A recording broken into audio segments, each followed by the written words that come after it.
अस्सलाम वालेकुम, this is me Chaudhry Muqabil Hassan advocate. दोस्तों, तलाक जो देना है वो मर्द का शरई हक होता है।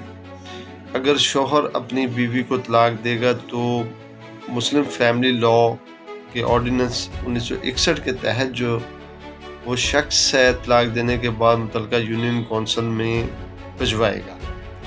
अगर नोटिस तलाक ना भिजवाया जाए तो उस सूरत में मर्द को जो सेक्शन 7 है मुस्लिम फैमिली लॉ ऑर्डिनेंस 1961 के तहत जुर्माना और कैद की सज़ा हो सकती है।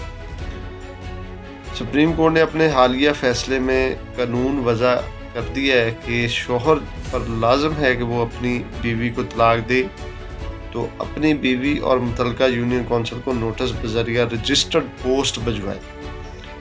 ज़ुबानी तलाक बीवी पर असरअंदाज नहीं होगी और बीवी हकदार होगी कि वो शौहर से साबका जो खर्चा है वो ले, क्योंकि शौहर ये नहीं कह सकता कि मैंने इतना अरसा पहले तलाक दे दी थी। बहुत शुक्रिया, अल्लाह हाफ़िज़।